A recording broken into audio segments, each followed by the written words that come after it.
So our first question is for Penny. Penny, are you going to answer this one? It is, how do guide dogs work? How do you work? Anything? Well, not very hard at the moment, apparently. I think the cat's got an answer, though. George, how do guide dogs work?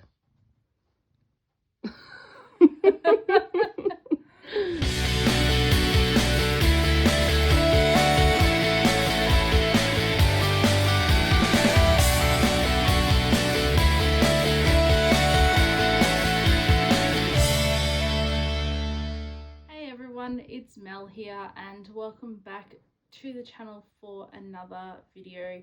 2 weeks ago I did a video talking about the answers to some of the most popular questions googled about blind people, and for part 2 of that I'm going to answer some of the most popularly googled questions about guide dogs. I have here with me my yellow Labrador guide dog. Her name is Penelope. She is 7 years old. I've been working with her since October of 2019, and we're going to answer some of the most popularly googled questions about guide dogs. So let's get to it. How do guide dogs work? How do guide dogs work? Well, the nose takes in oxygen, which goes down to the lungs, which gets oxygenated by the... Oh, hang on. That's how they live, not how they work. So, guide dogs work by following the commands given to them by the handler, which are commands that they have learnt during their training. The handler of the guide dog is taught how to command the dog to go forward, left, right, find stairs, lifts, escalators, doors, whatever it is that you're trying to locate. And the dog works by finding the safest and shortest path around obstacles to get to the destination that the handler is aiming to get to. So if I'm aiming to get straight down a footpath around, say, cafes with chairs and tables out the front of, the guide dog works by walking straight down the middle of the footpath and avoiding the obstacles in the footpath. It also works by, when I know that I'm in the vicinity of a lift that I want to use, I will command the dog to find the lift, and because she can identify the lift, she will target or locate the lift whilst still maintaining the safest and straightest path to find said lift. How do guide dogs go to the toilet? So guide dogs go to the toilet by using what we call a toileting routine. So most guide dogs will have, especially by her age, a very well established toileting routine, which is a daily routine of when the dog needs to relieve and what the dog needs to do. Now, a relieving routine is something that we start working on from day one with our dogs. What we do is we begin to learn when the dog needs to go and present the dog with opportunities throughout the day and learn, which opportunities around which time of the day the dog takes to go to the toilet.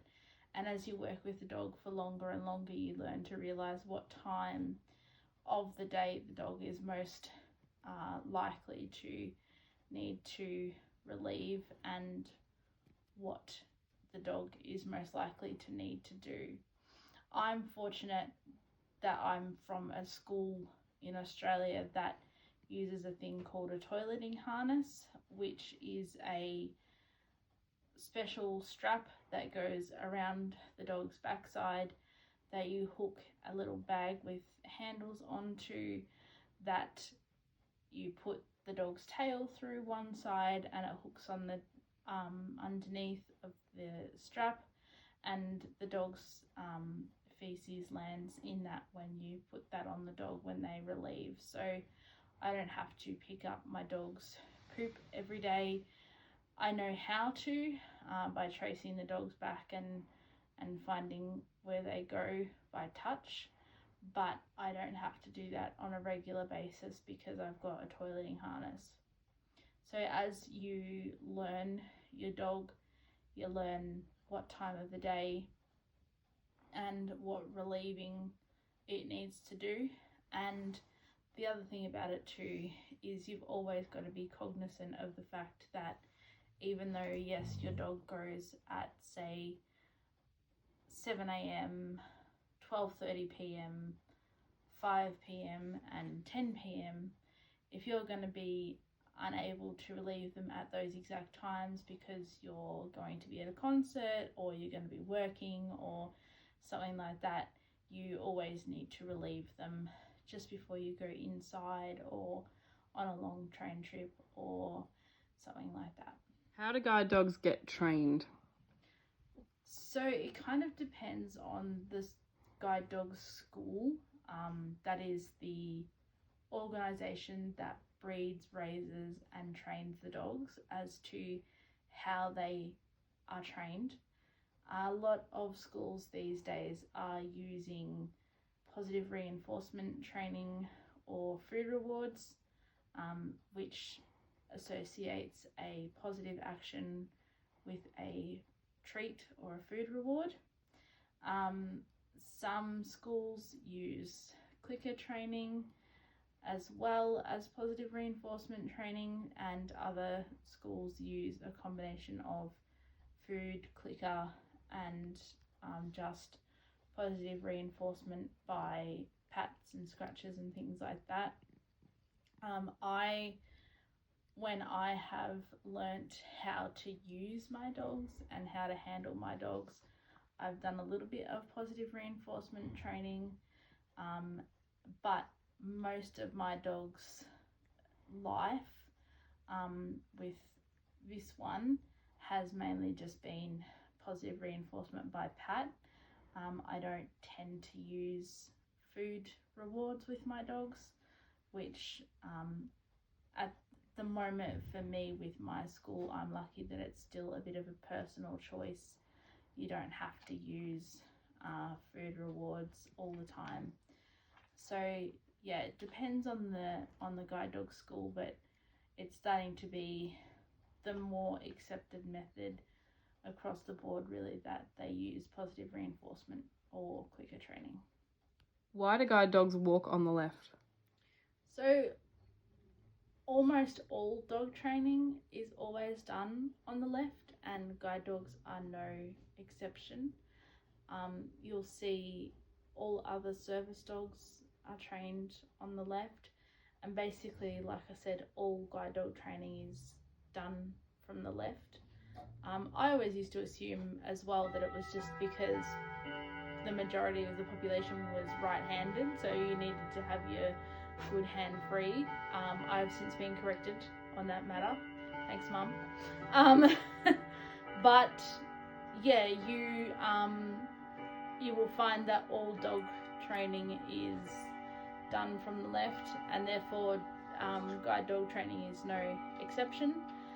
There are some situations though where you will find that a special scenario means that the dog is trained to walk on the right. Say for example, if the vision impaired client has a need for a support cane or a walking stick on their left hand, or if they need to not use their left hand because it has a mobility issue, then the dog can be retrained to walk on their right. But yeah, most guide dog training is done on the left because most dog training is done on the left. You're not leaving us, are you? Oh. Why do service dogs wear shoes?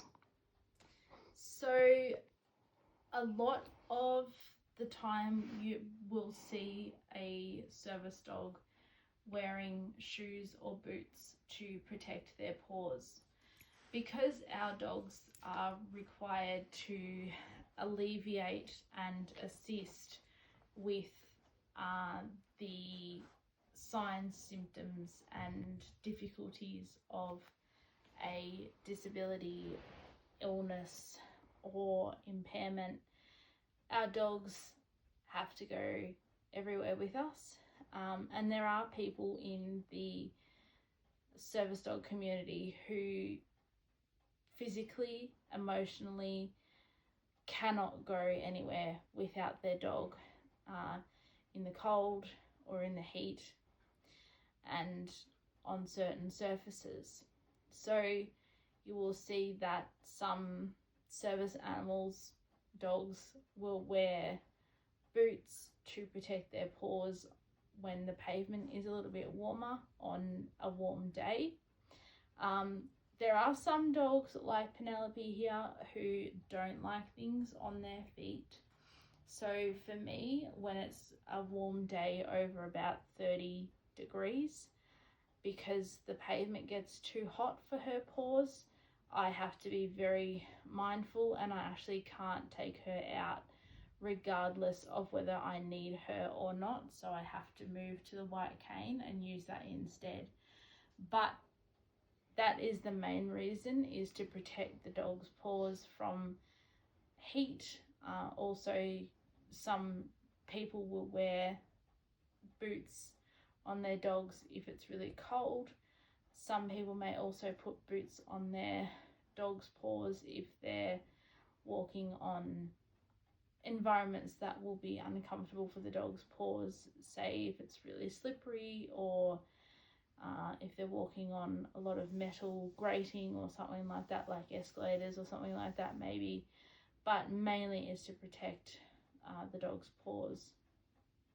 Why are guide dogs always Labradors? Technically, they're actually not. A lot of countries do use Labradors as their preferred breed of dog, and that's because of their personality. Personality. Labradors are very, very quiet, very calm, very relaxed, very easy to train. They're very unobtrusive in public spaces. They're really quite an excellent breed for the job, and they're used for other service jobs as well. But they're not the only breed that is used. They use retrievers as well. In some countries there are German Shepherds, and there is one school that use Bernese Mountain Dogs as well. So they're not the only breed, but they are certainly the most common breed of guide dogs. I do know that they have tried using things like poodles,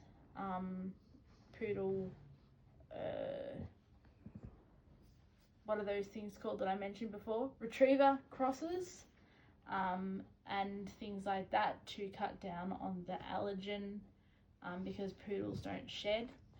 But I don't know how that's going in other countries. They're certainly not doing that in Australia at the moment. But they are the most common, but they're not the only breed. Where do guide dogs sit on planes? So I'm actually travelling to Sydney in March, and I'm really looking forward to vlogging that trip for you, and you will see Pen and I flying. There are some videos on my channel of us flying in the past, so I will link those in the description for you.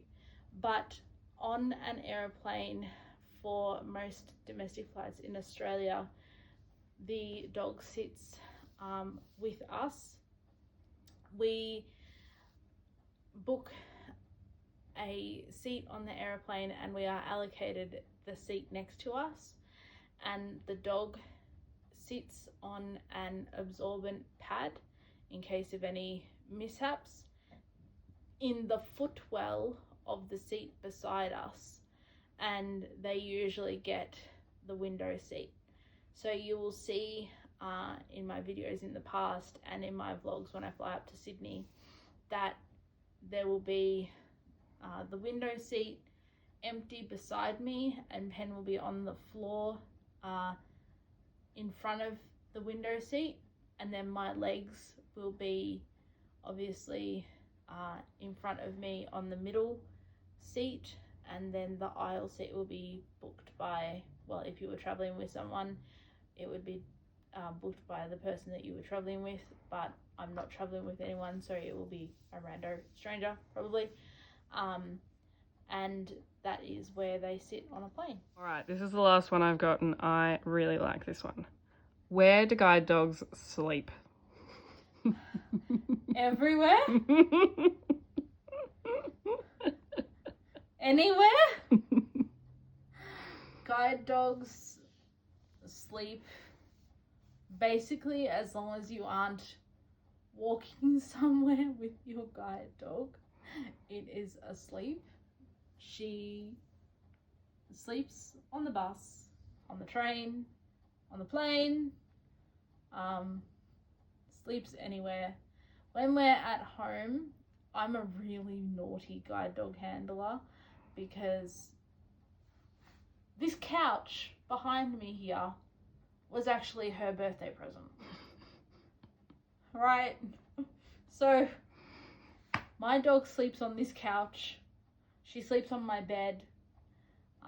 When we're in a hotel, obviously she has a mat that I bring her sheet off my bed, and I fold that on top of her roll-out mat that I have when we're in a hotel so that it smells of home. And I make sure that I put that as close to the bed as possible so that she, you know, knows that I'm there and so that she's comfortable and everything. But I also try and make sure that it's sort of out of my way as much as possible as well.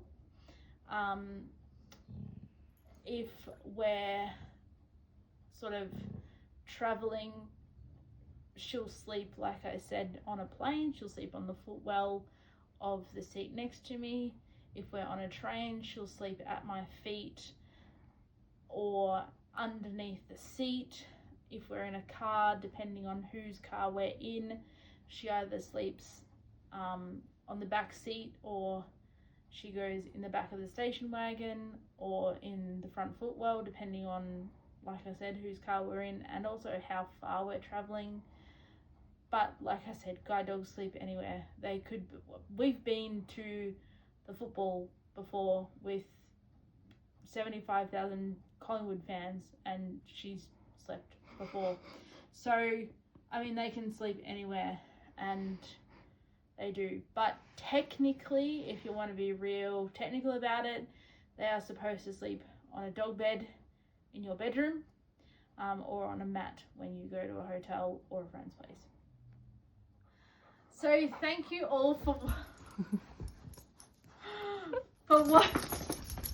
Shh. Thank you all for watching this video, and I hope you have learned a little bit about guide dogs. And